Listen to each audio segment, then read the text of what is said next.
All right, everybody. Today, let's have a real talk.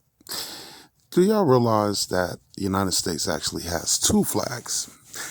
One is a civilian flag and a peacetime flag, and that's this flag right here. And this is the flag that's supposed to be flown throughout the United States when we aren't at war.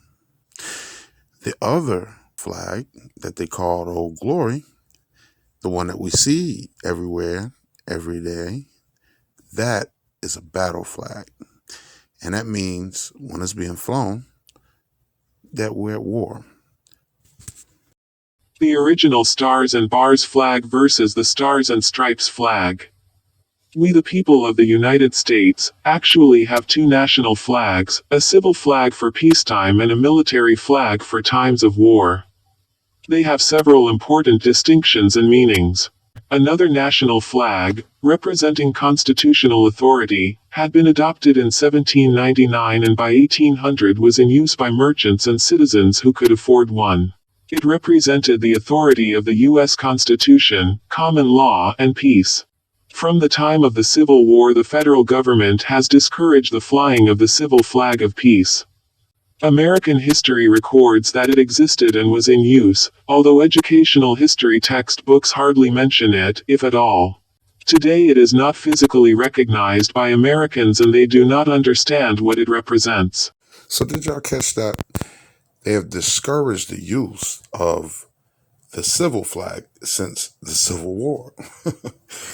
Who they been at war with since the Civil War?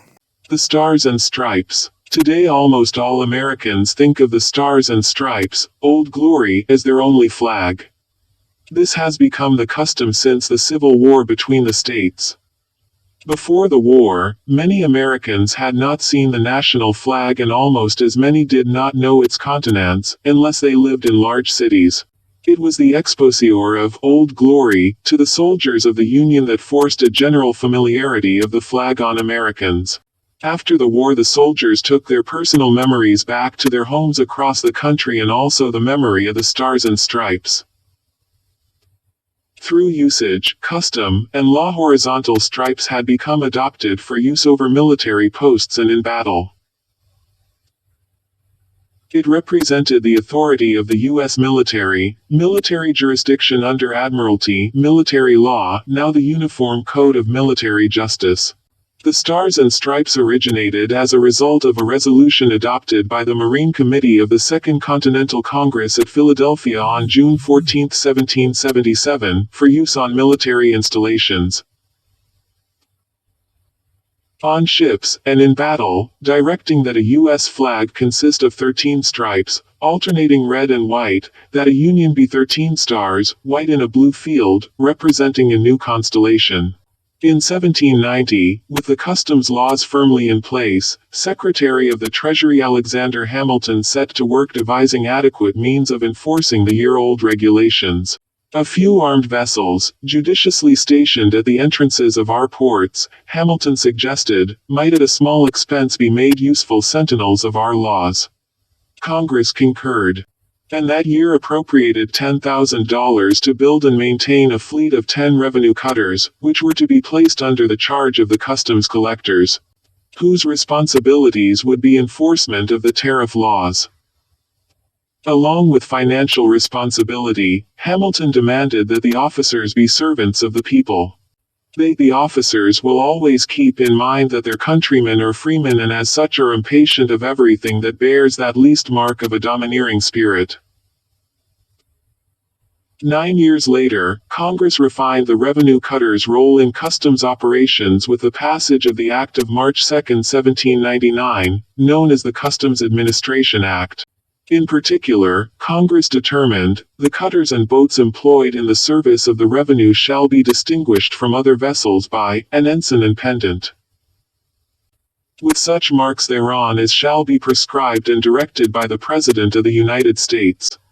Additionally, the act permitted commanders of revenue vessels to fire at other vessels failing to respond, after such pendant and ensign shall be hoisted and a gun fired by such revenue cutter as a signal. By this act the Revenue Marine, later called the Revenue Cutter Service Ensign, served as the seagoing equivalent of a policeman's badge. Distinctive sign of the vessel's law enforcement authority. The job of designing the distinguishing ensign eventually fell upon Oliver Wolcott, who had replaced Alexander Hamilton as Secretary of the Treasury in 1795. On June 1, 1799, Wolcott submitted his design to President John Adams for approval. Wolcott's proposal featured an ensign of 16 stripes, alternating red and white, representing the number of states that had joined the Union by 1799. With the Union to be the arms of the United States in dark blue on a white field. It is significant that Wolcott turned the arrangement of the stripes 90 degrees to vertical to differentiate the new Revenue Cutter ensign from the U.S. flag. To denote civilian authority under the Treasury Department, rather than military authority under the War Department. The stars and bars, vertical stripes were adopted for use over civilian establishments. The civil flag, intended for peacetime use in custom house civilian settings, has vertical stripes with blue stars on a white field. By the law of the flag, this design denoted civil jurisdiction under the Constitution and common law. Although intended for customs house usage, the new civil flag became adopted by both custom houses and merchants, and others who could afford them, to show their civilian nature and not under military control. The practice of using the customs flag as a civil flag became encoded in law in 1874 when Treasury Secretary William A. Richardson required all custom houses to display the civil flag.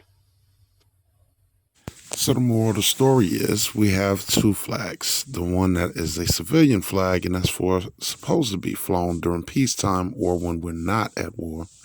And then the flag that we all are used to, that they call Old Glory, that is a battle flag for the military, and to throw up on the land when we are at war, right?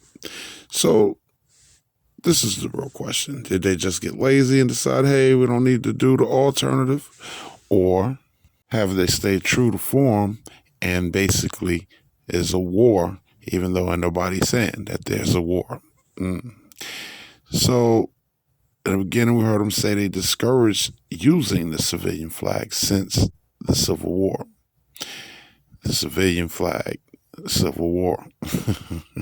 All right? They want you to know they're at war. Right here on the homeland. And the question has to be, at war with who? I think we already know the answer to that. So pay attention to these little details about this corporation that we're living under. This stuff is important, you know. Anyway, just thought I'd bring this to everybody's attention if you didn't already know. And if you did know, good. Maybe you could add to the information for me. Or if you didn't know, at least now you know this much. Okay, everybody. Until next time, I'll holler at you.